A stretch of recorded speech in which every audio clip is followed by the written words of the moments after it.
Within the treasure vault of the British Crown, behind the fortified doors of the Tower of London, reside not just symbols of power, but artifacts whose stories are etched not only in gold, but in blood. We're accustomed to seeing their sparkle at coronations and royal weddings, but what if some of these masterpieces aren't a blessing at all, but a deadly curse passed down through the generations? They say metal and stone remember everything, the tears, betrayals and tragedies of their wearers. Today, we'll pry open the Windsors jewel box and peer into its darkest corners to understand whether some of the greatest royal tiaras truly bear the mark of fate, and what price those who dared to wear them truly paid. Our stories begin in the heart of the 19th century, during the reign of Queen Victoria, an era rife with contradictions.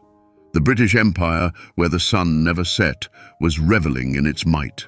Science and industry were reshaping the world, but beneath the strict corsetry of Victorian morality and rationalism, a deep-seated belief in mysticism, omens, and generational curses simmered.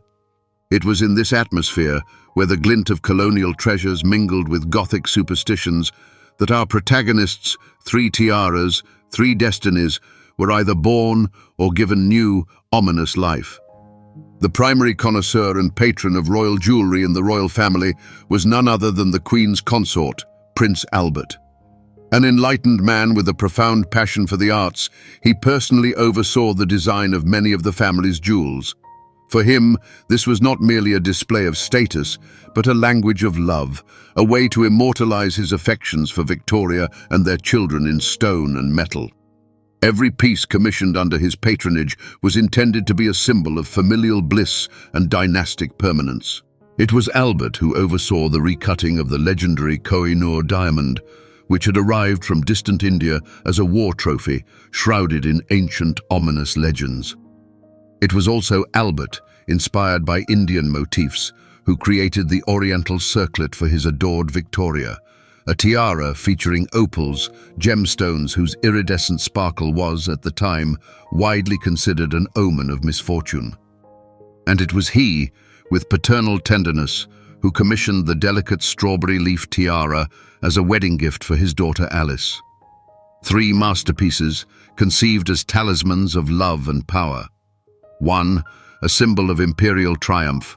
The other two, embodiments of familial idyll.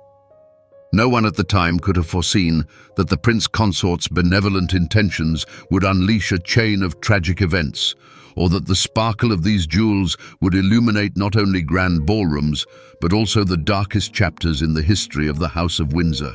The birth of these legends was an act of love, but their story, as it turned out, would be written in tears. Let us, for a moment, set aside their ominous reputations and examine these three treasures as a jeweler would, as pure works of art. First, before us appears not a tiara, but a crown bearing one of history's most famous and blood-soaked diamonds, the Koh-i-Noor. Set within the platinum framework of the Queen Mother's crown, this diamond, weighing 105 carats, is more than just a stone. It is a condensed surge of light, an icy flame trapped within a perfect cut. Legend has it that its original weight was almost 8 times greater, yet even in its current form, its brilliance is almost unbearable. Surrounding it are 2,800 other diamonds, creating the effect of a Milky Way galaxy, at the heart of which a supernova has exploded. The crown's very design, with its arches and Maltese cross, is a hymn to imperial grandeur, cold and flawless. But it is the Koh-i-Noor, the mountain of light, that captivates the gaze, and within its depths one can almost discern the reflections of Delhi's fires and the glint of the sabers that fought over it. The Oriental Circlet, however, conveys an entirely different mood. This tiara, crafted by the esteemed jewelry house Garrard, embodies the Victorian era's fascination with exoticism. At its core, it features classical Mughal arches and lotus flower motifs, a symbol of purity and divine power in the East. Imagine its original splendor. A large opal shimmered at the heart of each of the 17 diamond-set lotus blossoms. Jewelers toiled for months, meticulously selecting stones whose inner fire, their opalescence, would harmonize perfectly. It was a mirage of a jewel, imbued with a mysterious milky light, like a moonlit path on water. Yet fear proved stronger than beauty. When the tiara passed to Queen Alexandra, the opals, deemed an ill omen, were ruthlessly removed. Their place was taken by pigeon-blood Burmese rubies, stones of passion, power, and wrath. This substitution forever altered the tiara's soul.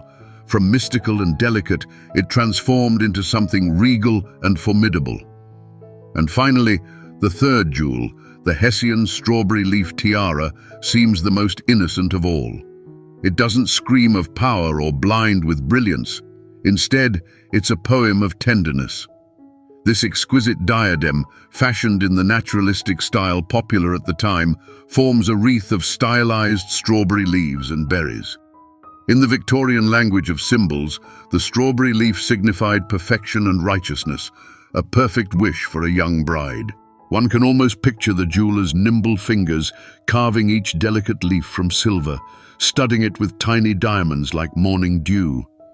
This is no bombastic artifact of empire, but a personal, almost intimate adornment, a whisper of paternal love frozen in metal. Yet, it is precisely this fragile tenderness that makes its subsequent story all the more tragic. Gazing upon it, one feels not the cold grandeur of majesty, but a piercing sorrow, as if this elegant wreath were destined for a burial, not a wedding, from its very inception. The debut of these jewels was anything but quiet.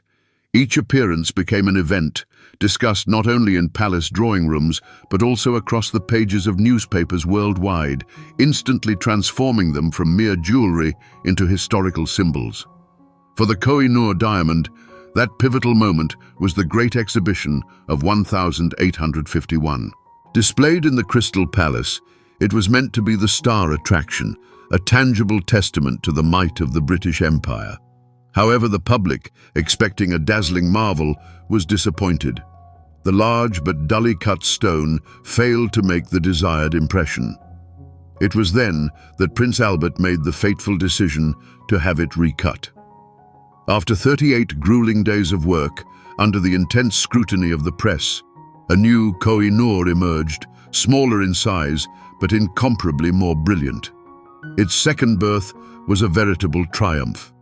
Now, it was no longer just a trophy, but a symbol of British ingenuity, of the ability to perfect and refine even the world's greatest treasures.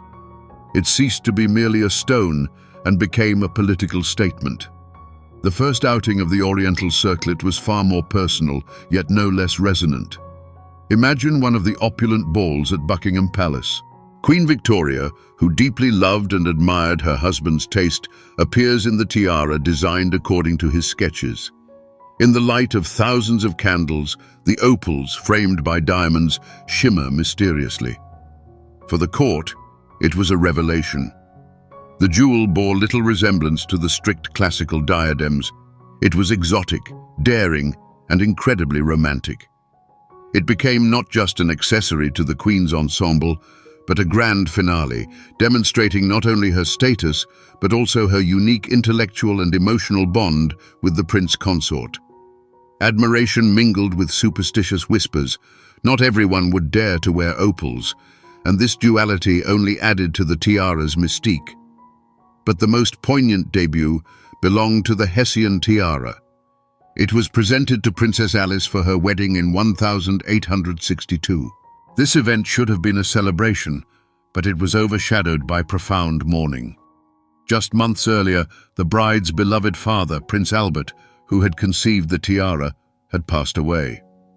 The wedding was held privately at Osborne House, and Queen Victoria herself described it as the saddest she had ever witnessed. Young Alice, standing at the altar, wore her father's last gift upon her head. The delicate diamond strawberry leaves, a symbol of perfection, sparkled against her sorrowful attire. In that moment, the tiara transformed from a wedding adornment into a relic, a symbol of the unbreakable connection between life and death, love and loss. Its triumph was quiet, tragic, and unforgettable. After their debut, the paths of the three jewels diverged. Two found their true golden age in the hands of one of the 20th century's most beloved and steadfast figures of British monarchy, Queen Elizabeth, the Queen Mother. The third embarked on a grim odyssey through Europe's aristocratic houses, and its golden age was the period when its sinister reputation was irrevocably sealed. For the Queen Mother, the Koh-i-Noor crown was more than mere regalia. She wore it on the day of her husband, King George VI's coronation in 1937, at a moment of immense difficulty for the monarchy following the abdication crisis. In this context, the crown became not an adornment, but a suit of armor, a symbol of unshakable continuity. For decades, she wore it to state openings of Parliament, and for generations of Britons, that sparkling silhouette became inseparable from her image as the smiling yet unyielding matriarch of the nation. The Koh-i-Noor on her brow was a silent reminder. The empire might change, but the crown is eternal. If the Koh-i-Noor crown was her weapon of duty, then the Oriental circlet was her personal love. It was Elizabeth Bowes-Lyon who made this tiara her signature piece. She adored it and wore it to countless state banquets and official portraits. The vibrant, blood-red rubies harmonized strikingly with her famous pastel outfits and pearls, creating an image that was simultaneously majestic and feminine. In her hands, the tiara ceased to be merely an exotic fantasy of the Victorian era. It became an embodiment of elegance and regal dignity, a symbol of stability throughout the tumultuous 20th century. A completely different fate awaited the Hessian tiara. Its golden age is a somber chronicle of misfortunes. After Princess Alice's death from diphtheria, the tiara seemed to begin its hunt. It passed down through inheritance, and a shadow of tragedy followed each of its owners. Two of Alice's daughters, who moved to Russia, met a martyr's death. One, Grand Duchess Elizabeth Feodorovna, and the other, the last Russian Empress Alexandra Feodorovna. Along with her entire family, she was brutally murdered in the basement of the Ipatiev house. The connection to the tiara was no longer direct, but ancestral. Yet for those who believed in curses, everything was clear. The fate woven into the innocent strawberry leaves haunted Alice's bloodline. But the most dreadful blow of the curse came in the age of airplanes and automobiles. The tiara found its way into the family of Prince Philip's sister, Princess Cecilia of Greece and Denmark, who would become the future husband of Queen Elizabeth II. She was married to the hereditary Grand Duke of Hesse and rightfully wore this jewel. In 1937, a pregnant Cecilia, her husband, two of their sons, and her mother-in-law were flying to a family wedding in London. Their plane encountered thick fog and crashed into a factory chimney in Belgium. Everyone perished. This aviation disaster became the final, most chilling piece of evidence in the case of the Hessian tiara's curse. Thus, while two jewels sparkled at receptions in Buckingham Palace, becoming symbols of the Queen Mother's longevity and service, the third transformed into a quiet spectre wandering through European courts. Its calling card became not the brilliance of diamonds, but the sorrow it left in its wake. Behind the dazzling sparkle of each of these treasures lies its own shadow, its own dark history, one that is not usually discussed at official receptions. These are stories of blood, superstition, and political intrigue, woven into the very essence of metal and stone. The primary shadow hanging over the Koh-i-Noor is its contentious origin. The British narrative claims the diamond was a gift to Queen Victoria from the last Maharaja of the Sikh Empire. But for India, Pakistan, and Afghanistan, nations that continue to demand its return to this very day, it represents not a gift, but a spoil of war, a potent symbol of colonial subjugation. This centuries-old controversy refuses to die down, transforming the diamond into a perpetual diplomatic flashpoint. Yet, there's another, more mystical shadow. An ancient Hindu text, which offers the earliest mention of the stone, unequivocally declares, "He who owns this diamond will own the world, but will also know all its misfortunes." Only God or a woman can wear it with impunity. The British, renowned for their pragmatism, took this legend surprisingly seriously.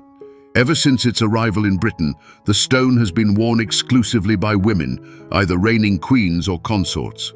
The undeniable fact remains, its entire preceding history is a gruesome saga of bloody betrayals and murders involving its male owners. The Eastern Crown fell prey not to political scandal, but to widespread superstition. In the 19th century, opals, despite their inherent beauty, garnered a reputation as harbingers of misfortune, largely due to Sir Walter Scott's popular novel Anne of Geierstein. When the tiara passed to Queen Alexandra, a woman who profoundly believed in omens, rumor had it that she could not bring herself to wear the piece gifted by her father-in-law with any peace of mind. Palace whispers claimed she saw ill omens in the opal's milky luminescence. Only one thing is historically documented. She commissioned the jewelers at Garrard to replace all the opals with large Burmese rubies. Was this a concession to superstition or simply a matter of taste? We will never know for certain. Yet the legend took root. Alexandra performed a ritual to cleanse the tiara, expelling its ill fate and forever altering its character. But no legend can compare to the historically verified succession of tragedies that plagued the owners of the Hessian tiara. Here, the facts are more chilling than any myth. Its first owner, Princess Alice, died of diphtheria at the age of 35. Two of her daughters, who grew up to become Russian Grand Duchesses, were brutally murdered by the Bolsheviks. But the most chilling episode occurred in 1937. The tiara then belonged to Princess Cecilia, sister of Prince Philip and great-granddaughter of Alice. Her entire family, Cecilia herself, 8 months pregnant, her husband and their 2 young sons, perished in a horrific plane crash. As historian Kate Williams observed, the Hessian strawberry leaf tiara is a beautiful tiara, but it is often called a ghost tiara because it brings bad luck to pretty much everyone who owns it or wears it. This is no longer mere whispered gossip, but a chronicle of doom, with the tiara serving as a silent witness to the demise of an entire dynastic branch. For the British monarchy, the 20th century concluded not on December 31st, 1999, but on March 30th, 2002, the day Queen Elizabeth, the Queen Mother, passed away at the venerable age of 101. Her passing marked not merely the end of a long life, but the closing of an entire chapter in the history of British royal jewels. The era when the Koh-i-Noor crown and the Eastern crown stood as living symbols regularly seen by the populace had reached its poignant finale. This finale was observed with fitting solemnity. During the days of national mourning, as the Queen Mother's coffin lay in state in Westminster Hall, her crown, emblazoned with the Koh-i-Noor diamond, rested upon it. For one final time, it served its sovereign mistress, no longer as a symbol of power, but as a poignant emblem of farewell. Millions of people filing past gazed not merely upon a jewel, but upon an artifact inextricably linked to a woman who had become for them the embodiment of steadfastness and longevity. It was a moment of profound national sorrow, a quiet and majestic end to an era. Following the funeral, both the Eastern Crown and the Koh-i-Noor crown returned to the Tower of London's Jewel House. Their golden age had drawn to a close. From personal adornments whose history was shaped by their wearers, they once again transformed into museum exhibits, artifacts of paramount national importance. They receded into the silence and dim light of the vault, awaiting the decision of their future, awaiting a new monarch who might dare to wear them or perhaps choose to consign them permanently to the past. The era of the Hessian tiara, however, ended in a starkly different way. Its conclusion wasn't marked by solemn state mourning. Instead, it was sudden, brutal, and shrouded in mystery. After the 1937 plane crash that claimed the life of its last known owner, Princess Cecilia, and her entire family, the tiara simply vanished into thin air. It wasn't sold at auction, nor was it ceremoniously passed down as an inheritance. It just disappeared, sinking into the shadow of family tragedy, becoming an inconvenient, painful reminder of a horrifying loss. Its life in the shadows began not with the quiet of a vault, but with the roar of a crashing plane, and that shadow proved impenetrable for decades. For many years, these artifacts slumbered in the jewel house, but the coronation of King Charles III and Queen Camilla on May 6, 2023, became the event that finally drew back the veil of oblivion. All eyes worldwide were fixed on Westminster Abbey, and the main question exciting experts was not only political, but also gemological. Which treasures would be brought forth from the vaults for this historic day? The answer proved to be no less dramatic than the legends themselves. The Koh-i-Noor crown's rebirth occurred paradoxically through its deafening absence. Leading up to the coronation, fierce debates erupted. Would Camilla wear the crown crafted for the Queen Mother with its legendary but controversial diamond? Buckingham Palace made an unprecedented decision: no. To sidestep a diplomatic scandal with India and to avoid tempting the ancient curse that foretold doom for male owners, it was decided to use a different crown, Queen Mary's crown. This refusal became a powerful political statement. The Koh-i-Noor crown triumphantly re-entered the global arena not as a symbol of power, but as a symbol of change, an acknowledgement of the complexities of the colonial past. Its invisible presence on Coronation Day was discussed more than the sparkle of all the jewels actually worn. The Eastern crown, by contrast, returned to the spotlight in all its splendor. Its rebirth took place shortly before the coronation at the first state banquet of the new reign. When Queen Camilla appeared in the ruby tiara, which the world hadn't seen in public for more than 20 years, it was a sensation. The adornment, strongly associated with the Queen Mother, was given a fresh interpretation. On Camilla, it looked not like a nostalgic relic, but an up-to-the-minute symbol of status, a bridge between eras. Photo comparisons of the two queens in the same tiara flooded every fashion publication. Styles had changed, customs had evolved, but the magic of magnificent jewelry artistry remained constant. It was a triumphant return, confirming that the tiara was ready to serve a new queen. The fate of the Hessian tiara proved to be the most mysterious. Its return was not public, but almost like a detective story. For decades, it was believed to be lost, sold, or broken into pieces. Historians and enthusiasts searched for it, piecing together rumors and fragments of information. And then, relatively recently, the mystery was solved. The tiara had not vanished.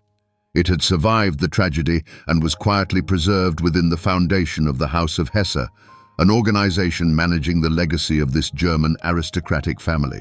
Its rebirth occurred not under the glare of spotlights, but within the pages of historical forums and the works of researchers. It returned from oblivion not as an adornment, but as an exhibit, a key witness in the case of its own curse. Its value was now measured not only in carats, but in the profound depth of tragedy it had endured. Today, the destinies of these three treasures are determined. They have found their final resting places, where their sparkle no longer foretells the future, but rather narrates the past, and where their worth is measured not just in money, but in the pages of history they safeguard. The Koh-i-Noor diamond crown is now a perpetual prisoner of the tower. It resides in the state treasury, displayed for public viewing behind bulletproof glass. Its status has definitively changed.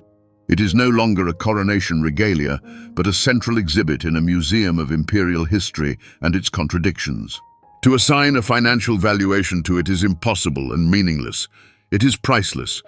Its value encompasses not only the 105 carats of the Koh-i-Noor and thousands of other diamonds, but also the weight of centuries of political struggle, spilled blood, and unresolved dispute, which makes it one of the most famous and toxic artifacts in the world. The Eastern crown shares the walls of the tower with the Koh-i-Noor crown, but its destiny is different. It has not retired. Remaining part of the monarch's personal collection, it continues its service, having transitioned from the Queen Mother's jewelry box to Queen Camilla's keeping. Its status is that of living history, an artifact still writing its own chronicle. Valuing it is likewise impossible, for it will never appear at auction. But its worth is composed of impeccable elements: the heritage of the House of Garrard, Prince Albert's design, large Burmese rubies of the highest quality, and of course an untainted provenance stretching from Queen Victoria to the present day. And finally, the Hessian tiara. Its custodian is not a state museum, but the private foundation of the House of Hesse in Germany. It is a relic of one family, not a nation. Its current status is that of a silent memorial. It is unlikely anyone will ever dare to wear it again. It is now an artifact destined for preservation and study. Its value, unlike the other two, is determined not so much by carats as by tragedy. It is the price of its grim renown, its unique connection to the last Romanovs and the British royal family through the 1937 disaster. Its provenance is written in tears, and this is what makes it a priceless historical document. At the very beginning, we posed the question, do the greatest treasures of the Windsors bear the mark of fate, and what price did those who dared to wear them pay? Now, having navigated the labyrinths of their stories, we can offer an answer. A curse is not a spell cast by a sorcerer. A curse is the weight of history that these artifacts carry within them. The price paid by their owners varied. For some, it was political scandals and superstitious dread. For others, it was life itself. Each of these jewels has proven to be a physical embodiment of human dramas. The Koh-i-Noor is not merely a diamond, it is an unhealing wound of empire, a perpetual reminder that great power is always born from great violence. The Eastern Crown is a mirror of human fears, a tale of how superstitions can compel the rewriting of a great artist's vision, replacing the mysterious light of opals with the bloody fire of rubies. And the Hessian tiara is the quietest and most terrifying monument to sorrow, a requiem in diamonds whose beauty only underscores the profound tragedies that befell its owners. They are not just inert objects of luxury. They are mirrors reflecting the ambitions of empires, personal tragedies, superstitious fears, and the tenderness of paternal love. In the gleam of the Koh-i-Noor, we see the blaze of colonial wars. In the rubies of the Eastern Crown, the eternal struggle between reason and prejudice. And in the fragile leaves of the Hessian tiara, the fragility of human life itself in the face of inexorable destiny. They have outlived their creators, their owners, and even the eras that birthed them. They have witnessed coronations and funerals, heard vows of love and death rattles. They have been witnesses to the birth and demise of empires, the change of dynasties, and world wars. And today, they continue their silent narrative, accessible only to those willing to look beyond the dazzling sparkle of their facets. Owners come and go, eras succeed one another, but these jewels remain cold, beautiful, and eternal guardians of human stories. They remind us that the greatest value lies not in carats, but in the memories they preserve. And as long as we tell their stories, these stones are truly immortal.